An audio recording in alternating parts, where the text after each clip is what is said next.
We will start the Japan-US 2+2 joint press conference. We will start with the initial comments by Foreign Minister Kamikawa, Defense Minister Kihara, Secretary of State Blinken, Secretary of Defense Austin, in this order, followed by Q&A. Minister Kamikawa. Welcoming Secretary Blinken and Secretary Austin in Tokyo, we held the Japan-US 2+2 meeting after 1.5 years since the last time. We were able to have a very productive discussion at the ministerial level. The international community is increasingly deeply divided. Developments that shape the free and open international order based on rule of law are continuing. We must deepen and grow our alliance and enhance deterrence power in order to thoroughly defend the existing international order. We are standing at a historic turning point, a critical juncture where today's decision will determine our future.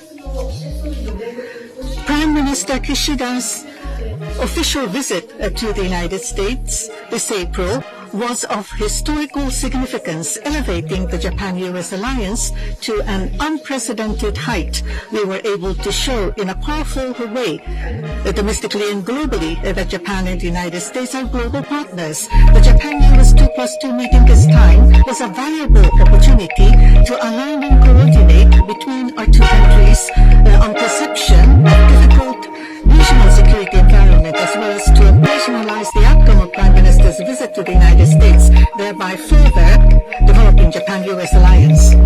On regional security environment, we agreed that China's external stance and military actions aiming to recreate international order to meet its own interests are posing serious concern for the region as well as the international community. We also shared the concern over further strategic military cooperation between Russia and China. Moreover, we reaffirmed our commitment for complete denuclearization of North Korea, and we also showed the concern of Russia and North Korea military cooperation, including possible military assistance from Russia to North Korea. Recognizing the regional security environment developments, we discussed cooperation in command and control, collaboration in defense equipments and advanced technology in partnership with the like-minded countries, as well as a presence in the Nansei Shoto Islands and cross-domain operation and other broad-based areas. As for alliance coordination, we have proceeded to have more efficient and facilitated coordination since our last 2+2 meeting. Japan and the U.S. will continue to consider and improve the ACM or alliance coordination mechanism to further effectively. As the competent Ministry on Foreign Policy, we will engage as necessary in strengthening cooperation between JJOC and the U.S. side command.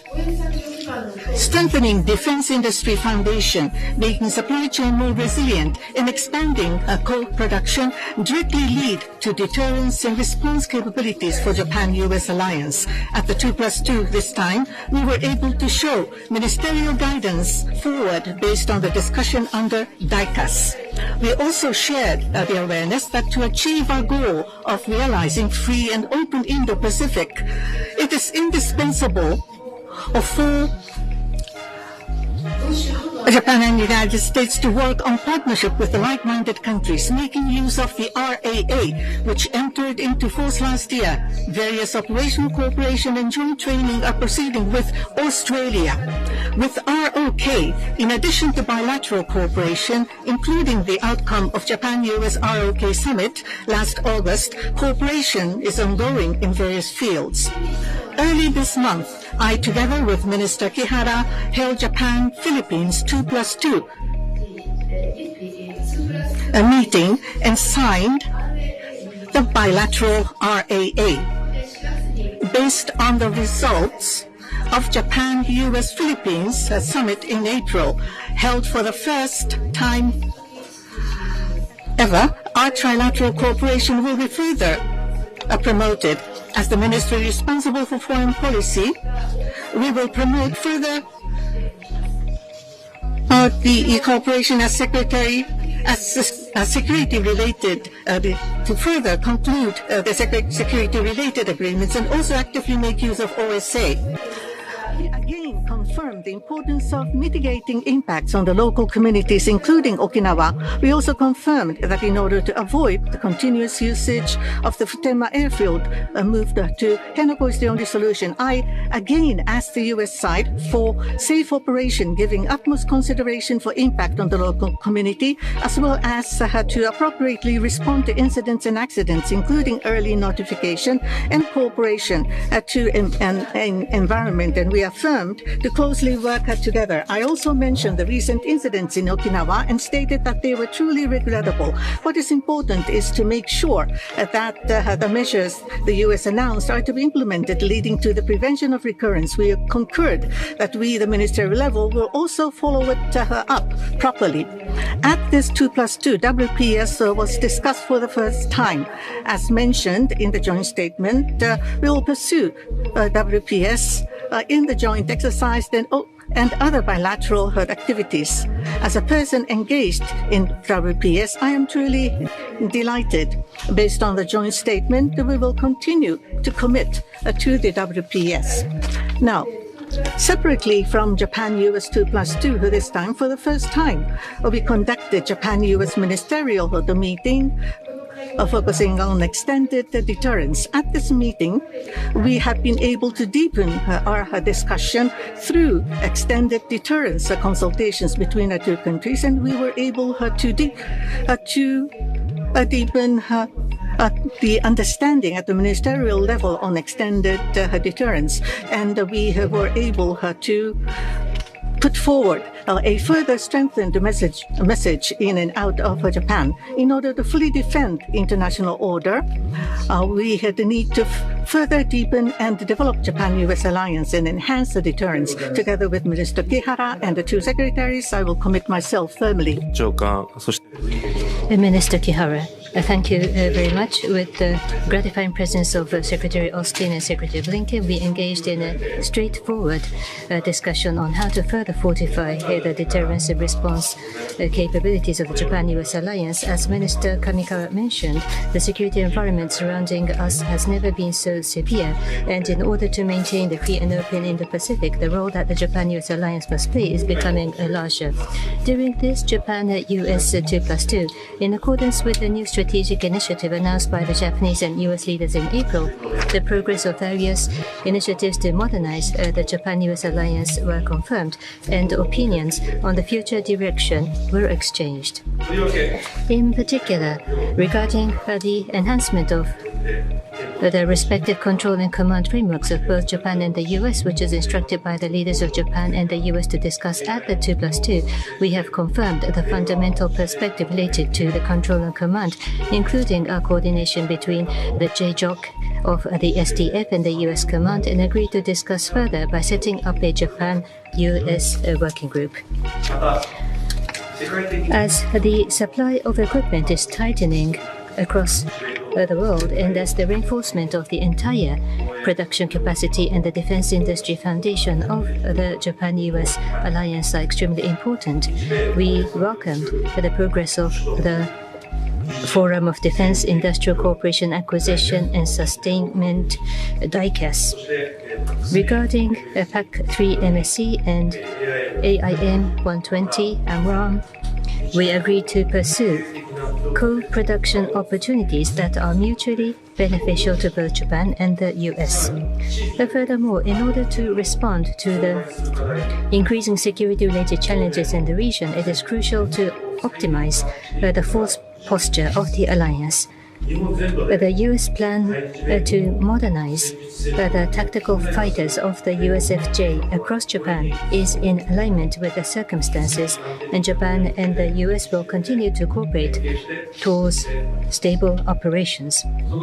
On top of that, regarding the realignment of the US forces, we have affirmed our firm commitment to the steady execution of the realignment of U.S. forces in Japan in accordance with the Okinawa Consolidation Plan and towards the full reversion of the air station Futenma as soon as possible. We emphasized the importance of the acceleration of the efforts by Japan and the U.S., including the construction of the Futenma replacement facility in Henoko. Furthermore, we once again confirmed that the relocation of the Marine Corps stations in Okinawa to Guam will start this year. In addition to that, we also checked the progress of cooperation in various areas such as the standoff defense capability, which is critical for our country to fundamentally reinforce our defense capability, the enhanced bilateral presence in the Southwest Island, ISR cooperation including BIAC, cross-domain operations including space, cyber, electromagnetics, and information warfare, which is another area of cooperation, and have firmly confirmed the direction of our efforts to achieve further outcomes with Secretary Austin and Secretary Blinken.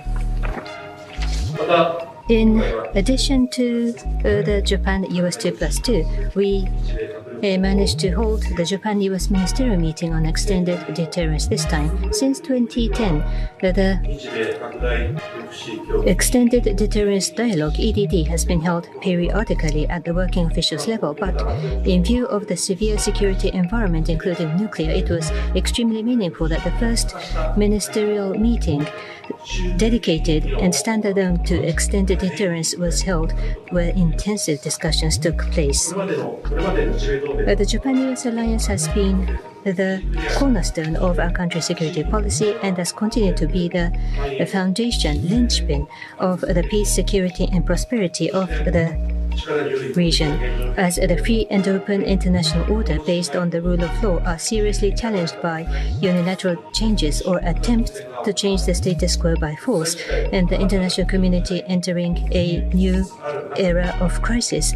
I am convinced that the Japan-US alliance will become even more significant.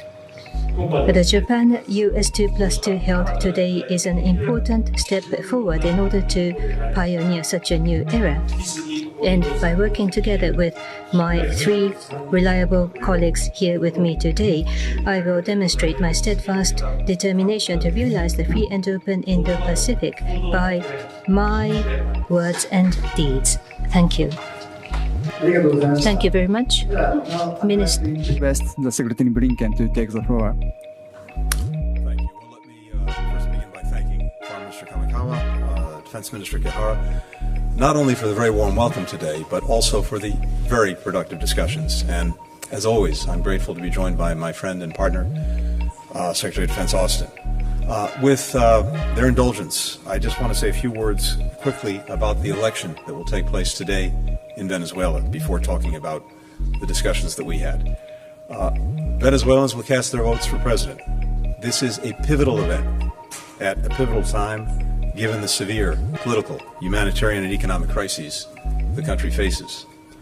The United States, the international community strongly support Venezuelans' right to vote, and we've championed the Barbados Agreement between the Uniform Opposition Platform and the Maduro government to restore political freedoms to Venezuela, even though Maduro and his representatives have fallen short of many of the commitments that were made in that agreement. Despite facing severe repression, there is enormous enthusiasm across the country about this election. The United States is not going to prejudge the outcome. This is a choice for Venezuelans to make. But the Venezuelan people deserve an election that genuinely reflects their will, free from any manipulation. The entire international community is going to be watching this very closely. We urge all parties to honor their commitments and to respect the democratic process. Having said that, Japan was the first country that Lloyd and I visited upon taking office. This is now my 6th visit to Japan, my 18th visit to the region over the last 3.5 years. It's a demonstration that for over 70 years, the United States-Japan alliance has been the cornerstone for peace, for stability in the Indo-Pacific, and now beyond. And it's helping make our own people more free, more secure, more prosperous. Today's meeting delivered on commitments that President Biden and Prime Minister Kishida made during the Prime Minister's state visit to Washington in April, modernizing our alliance for the future. Just over the last 36 hours, we have a number of firsts, and these firsts are going to have a qualitative impact on our alliance, on its strength, on its fitness for purpose. First, we agreed to upgrade our respective command and control structures, including a new Joint Forces headquarters, to meet the challenges of this moment. Second, we held our first standalone ministerial on extended deterrence, demonstrating clearly, in other words, that our ironclad commitment to defend our allies with the full range of our conventional and nuclear deterrence capabilities is fully enforced. Third, through a new forum on defense industrial cooperation, we launched co-production of advanced missiles. We're leveraging Japan's manufacturing capability to collectively produce critical national security technology. We do this at a time when we've seen some of the challenges that we all face to our defense industrial bases. Our collaboration will strengthen our mutual capacity. All of this underscores that our alliance has never been stronger. In fact, in my judgment, it's actually stronger than it's ever been.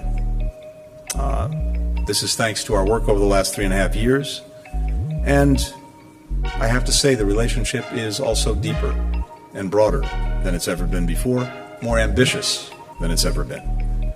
We have a shared vision for a free and open Indo-Pacific. We strongly oppose the PRC's efforts to unilaterally change the status quo by force in the East China Sea, in the South China Sea, around Taiwan. We agree on the importance of upholding peace and stability across the Taiwan Strait. We continue to condemn the DPRK's reckless and unlawful nuclear and missile programs. We've taken concrete steps, including increased U.S., Japan, and ROK exercises, sharing real-time missile warning data to enhance our ability to detect and to deter threats. We are strengthened by Tokyo's transformational investments and policies over the last few years, from new defense strategies to a 2% defense spending target for their budget. We are also here at a time where we are deepening our network of partners across the board. We have an alliance that's anchoring a network of increasingly integrated allies and partners in the region and beyond, and in particular, connecting Europe and the Indo-Pacific. We just came from ASEAN, whose centrality remains vital to the Indo-Pacific. Tomorrow, we have a meeting of the Quad with the U.S., Japan, India, Australia. We're enhancing trilateral cooperation with Korea, building on the Camp David Summit. We're also strengthening the trilateral partnership between Japan, the Philippines, and the United States. Secretary Austin and I will next go to Manila for our own U.S.-Philippines 2+2. We're exploring Japan cooperating on AUKUS, on advanced capability projects. And of course, we welcome Prime Minister Kishida, as well as other Indo-Pacific partners, to the NATO summit earlier this month. That's the third time that Japan has attended, along with Korea, Australia, and New Zealand. And what we're seeing here is something that I think is truly new and important in the work that we've done. As I said, building a bridge between our Atlantic partnerships and alliances and our Indo-Pacific alliances and partnerships. It's a reflection of the fact that security in both of these critical theaters really is indivisible, inseparable. Prime Minister Kishida was one of the ones who made this so clear, so eloquently, when just days after the Russian invasion of Ukraine, he made the point that what was happening in Europe today could well happen in this region tomorrow. We deeply appreciate Japan's strong and sustained support, not only for Ukraine, but also for all of the work that we're doing together as allies and partners. When Prime Minister Kishida addressed Congress, he reminded us, that the United States and Japan are tomodachi, the closest of friends. He said, and I quote, that we stand side by side to ensure the survival of liberty, not just for our people, but for all people. And we will continue to work with Japan as friends to do just that. Thank you very much. So now I'd like to invite Secretary Austin to make remarks. Well, good evening, everyone. It's great to be back in Japan for my third visit as Secretary of Defense. Minister Kihara, Minister Kamikawa, thanks for hosting us today in Tokyo. Under the firm leadership of President Biden, we've made extraordinary progress together to make this region more secure. We've had a truly consequential U.S.-Japan 2+2 ministerial meeting today, strengthening our partnership and adding new momentum to our shared vision for a free and open Indo-Pacific. We are reinforcing our combined ability to deter and respond to coercive behavior in the Indo-Pacific and beyond. We're reinforcing the rules-based international order that keeps us all safe. And the agreements that we've advanced today will ensure that the U.S.-Japan alliance remains the cornerstone of security and stability in the Indo-Pacific. First, we welcome an historic decision to modernize our alliance command and control to better meet the challenges of today and tomorrow. The United States will upgrade the U.S. Forces Japan to a joint force headquarters with expanded missions and operational responsibilities. Now, this will be the most significant change to U.S. Forces Japan since its creation, and one of the strongest improvements in our military ties with Japan in 70 years. Japan's new Joint Operations Command will further allow our forces to work together more closely than ever. And these new operational capabilities and responsibilities will advance our collective deterrence. I look forward to our continued work with the government of Japan and the U.S. Congress to ensure that we implement these changes effectively. Second, we discuss ways to increase our bilateral presence in the Southwest Islands, recognizing that local coordination is crucial to sustaining our activities there. Third, we reaffirm the importance of cooperation and cybersecurity, ISR, cross-domain operations, and bilateral exercises and training. And fourth, we discuss new areas for defense industrial cooperation. That includes missile co-production, ship repair, and supply chain resilience. And finally, we held a separate 2+2 ministerial level meeting on extended deterrence. And that has never been done before. And during that meeting, I reaffirmed our ironclad commitment to defend Japan with the full range of our capabilities, including our nuclear capabilities. Let me again underscore that Article 5 of the Mutual Security Treaty applies to the Senkaku Islands. And so we got a lot done. Today we unveil some of the most important advances in the U.S.-Japan defense ties in the history of our alliance. And the bottom line is clear. The U.S.-Japan alliance is stronger today than ever, and getting stronger by the day. I look forward to building on this momentum and to strengthening regional peace and stability for years to come. Thanks again. Thank you very much. We will start the Q&A. Please raise your hand when I invite you. Please tell us your name and affiliation before you ask the question. Please limit your question only to one person, and please make it clear to whom you are asking your question. So first inviting the Japanese press, please. Yes, please. Yomiuri Shimbun, Mr. Kamimura.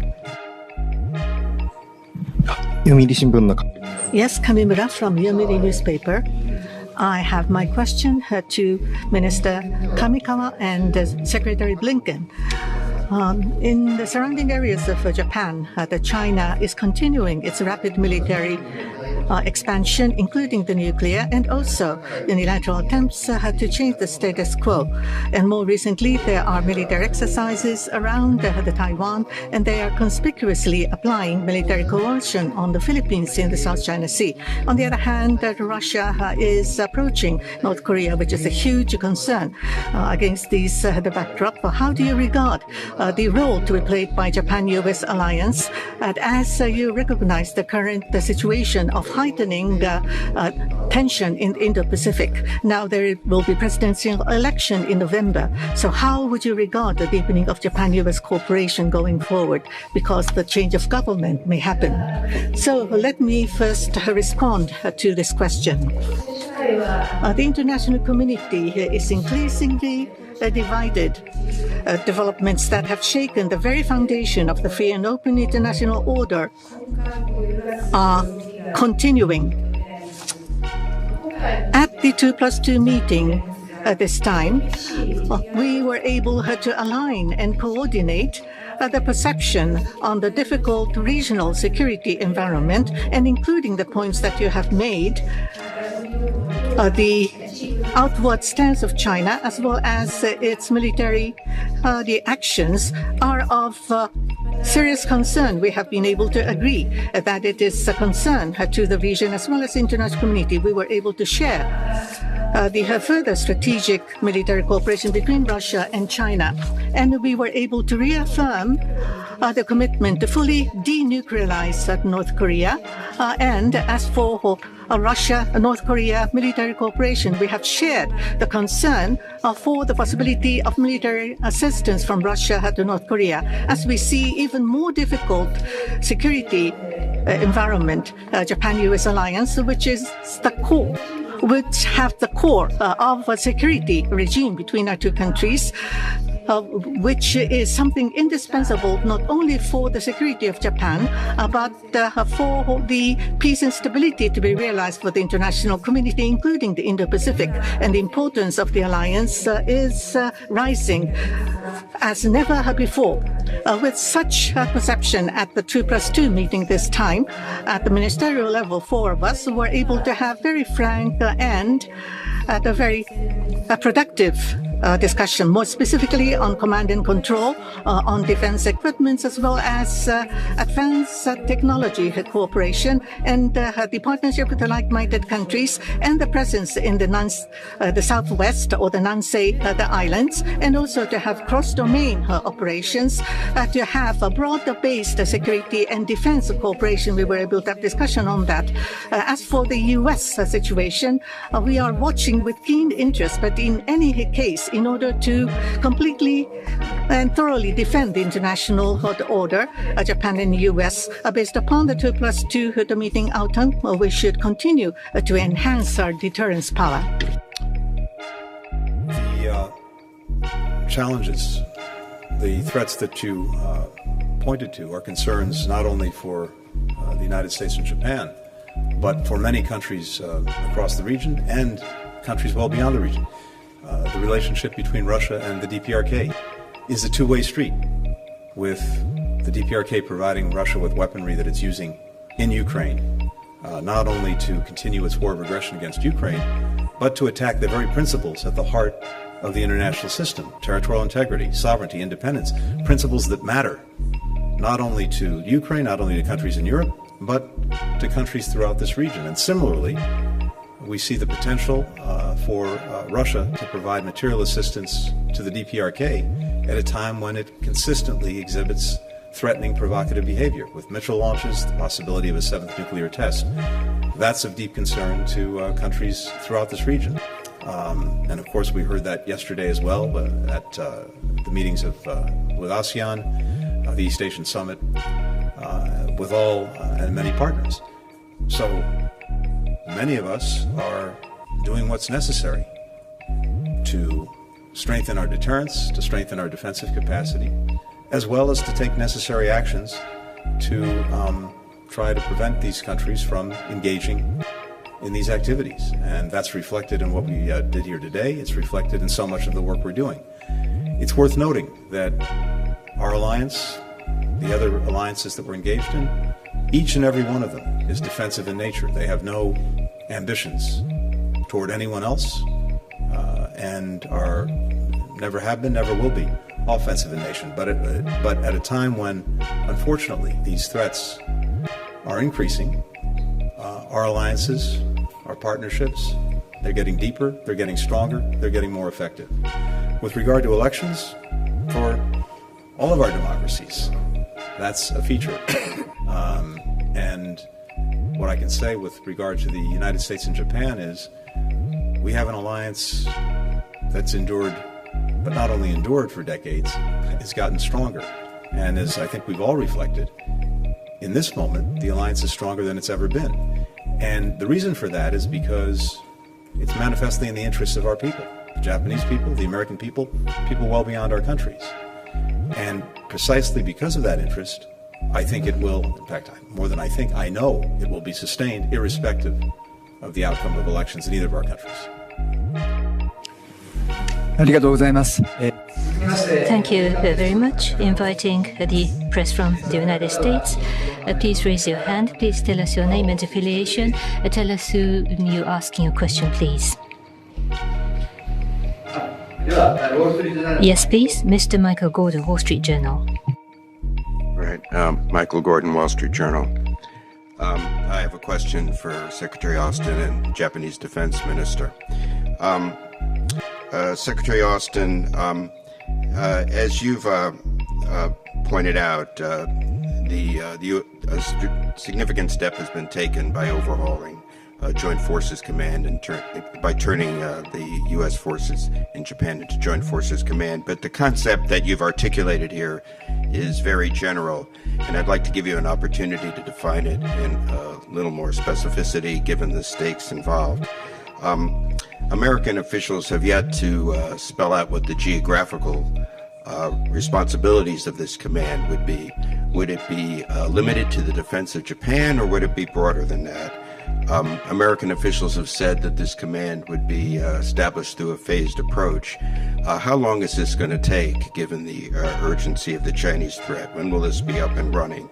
And do you anticipate that there will be a cell where U.S. and Japanese officials might meet together side by side to coordinate during a crisis? And lastly, it's a 3-star command. Japan, we understand it, preferred a 4-star command. Have you ruled that out?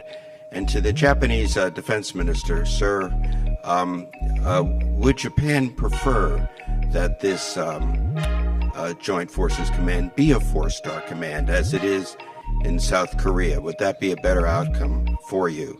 And with your indulgence, given the crisis in the Middle East, I have one quick question for Secretary Blinken. Does the U.S. assess that the rocket attack on the Golan Heights that hit the soccer field was the work of Hezbollah? What steps is the U.S. taking at this juncture to avoid a wider war in that part of the world? And if war does break out, will the U.S. have Israel's back and perhaps intervene militarily to defend Israel as it did against the Iranian missile and drone attack? Thank you. Well, thanks, Michael. That was about 30 questions as I count, but all wrapped into one. It's good to see you, Michael. You heard me say earlier that this is an historic decision, and you certainly recognize that given your background. You know, our alliance is stronger than ever, and I think our approach to command and control has to reflect that. And the speed of action, the speed of activity that we can expect to see in the future is such that we need to do everything we can to streamline things, to make sure that we remain relevant and decisive in the battle space as we work together as allies. And so I think, you know, our bilateral approach to this command and control effort reflects that. And so with the upgrade of U.S. Forces Japan to Joint Force Headquarters, you know, the U.S. will have a direct leadership role in planning and leading U.S. forces in both peacetime and potential crises. And that'll give us an opportunity to work more closely together to ensure greater peace and stability. Now, you mentioned, you asked how long it's going to take, given the fact that the concerns of China presenting us challenges in the region. Our decision to move in this direction is not based upon any threat from China. It's based on our desire and our ability to work closer together and to be more effective. And you also asked whether or not we'd ruled out this command ever developing into a 4-star command. No, we haven't ruled that out. Again, we're going to continue to work with the government of Japan. We're going to continue to work with our Congress to make sure that we get this right. And I do believe that we're off to a great start. And again, it's the phased approach because, as you know, standing up a joint headquarters, you can't snap your fingers and do that overnight. There are a lot of things that you have to take into consideration, and I think our commanders have done a great job of outlining the way ahead, and so I'm confident that this is going to add great value to our overall effort.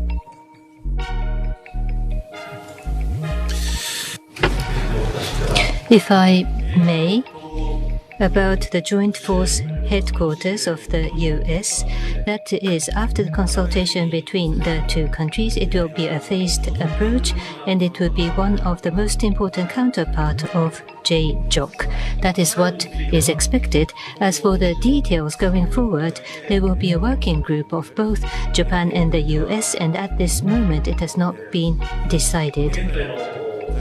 At the moment, the USFJ is led by a 3-star indeed, but at any rate, the JJOC of Self-Defense Forces and the US counterpart, and the details, I will repeat myself, but it will be up to the discussion of the working group of US and Japan.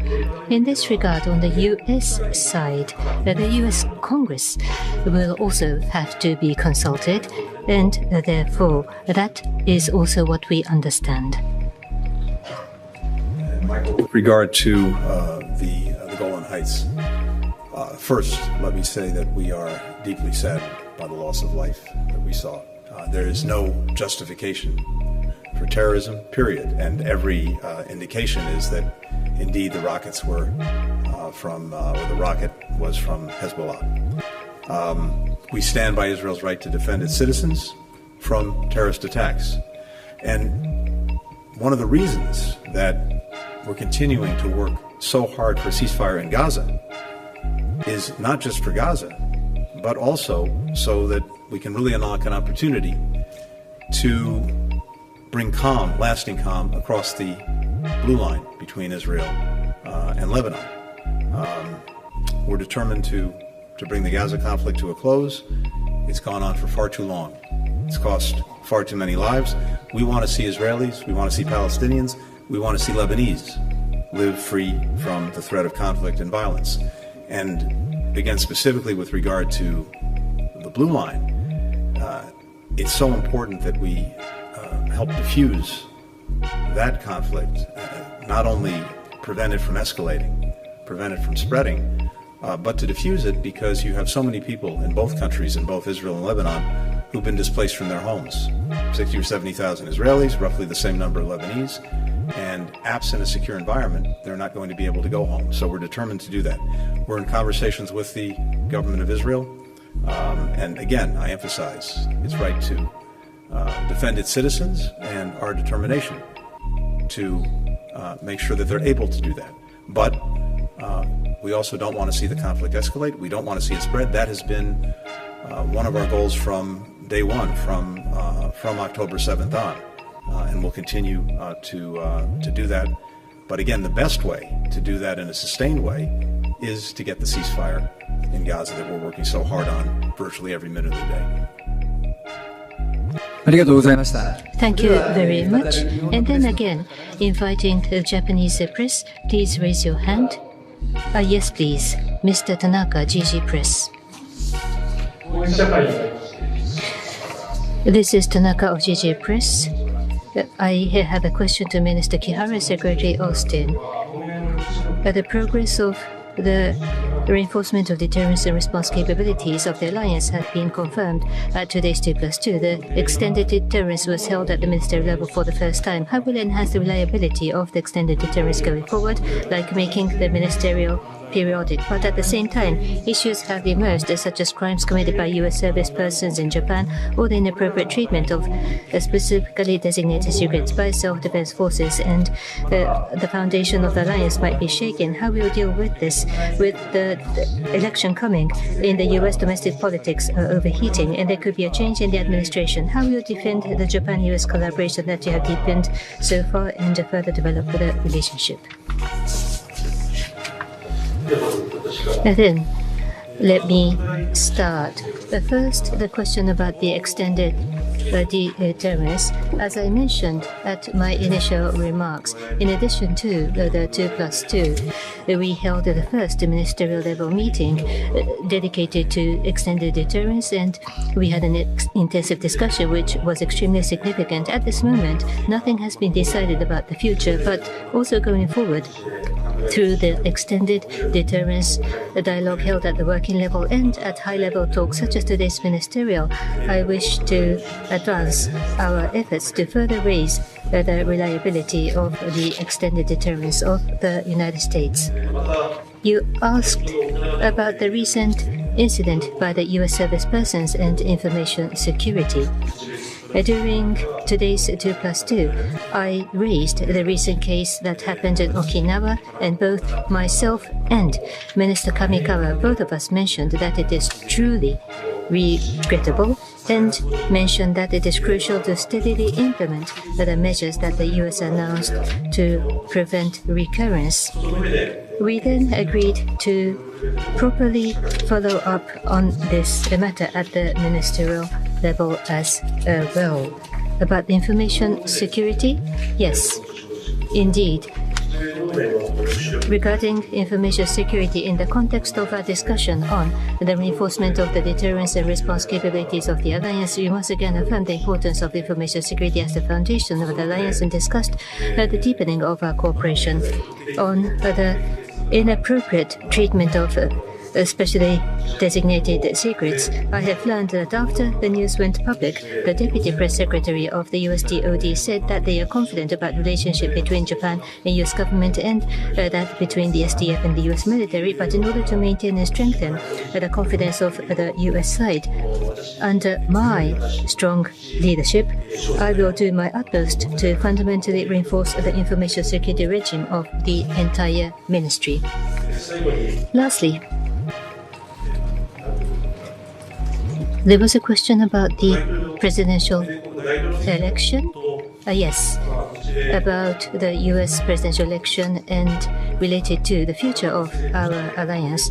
As the government of Japan, it is hard for us to respond prematurely or prejudge on the election outcome, but for long, the bilateral alliance has been unwavering, and the importance of the alliance, I believe it is shared by common recognition by both the Democratic and the Republican parties. Between the two governments, at various levels, such as the ministerial level, policy official levels, and between the units and the troops, a close coordination have been accumulated even during peacetime. And looking back at our history, I believe the bilateral defense cooperation have achieved concrete results based on such multi-layered connections. Regardless of the presidential election outcome, based on the new strategic initiatives announced at the Leader Summit in April, the discussions, and also based on the discussion we had during this 2+2 and others, the Ministry of Defense will further advance the discussions and endeavor to achieve concrete results in order to reinforce the deterrence and response capabilities of the Japan-US alliance. Well, thank you for the question. As you heard us say, this 2+2, separate 2+2 ministerial meeting that we had on extended deterrence is the first of its kind, never been done before. And I certainly won't go into the details of what was discussed, but I can tell you that I reaffirm the United States' commitment to defend Japan with the full range of our capabilities, and that includes nuclear capabilities. Regarding the sexual assault issue, I would just highlight for you that, number one, I agree with both ministers have said already that these are regrettable incidents. And they certainly don't reflect the core values of the United States military. And our leadership has put measures in place to ensure that these kinds of things don't happen again in the future. And our leadership, again, is I think, focused on the right things in terms of working with local leadership and working with the government of Japan to ensure that we continue to address these issues. On the issue of info security, I think it's important that we be able to trust our allies and partners. And as I look at how this situation evolved, it was, as Minister Kiara has said, it was quickly identified. Leadership took appropriate action and reported it. And that in and of itself creates a measure of trust that I think will serve us well going forward. And I appreciate his personal involvement to ensure that we do the right things to protect our information. But again, whether it's no matter what it is, cyber issues or document security. We will continue to be challenged. All of us will continue to be challenged, and we have to do the right things to take care of our to protect our information here. Regarding the election, and potential outcomes, again, I certainly won't speculate on outcomes at the podium here. What I can tell you, though, is that I continue to see strong bipartisan support for Japan. And it's been that way over 70 years, and it will continue to be that way going forward. And anytime you see that level of bipartisan support in our government, you can expect that things will continue to improve and strengthen, no matter who's in charge. So, again, I think the things that we have done here today are extraordinary and speak to that strength of commitment, that strength of relationship that we have, and I believe it's going to be there for some time to come.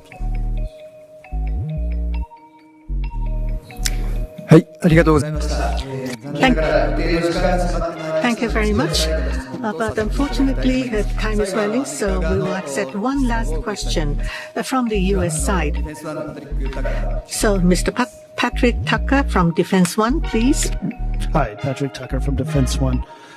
For Secretary Austin and Minister Kihara, you mentioned today the Industrial Forum and agreements or understandings made about co-production of different counter-strike capabilities. Can you give us some more details and elaborate on specifics there? Are there timelines?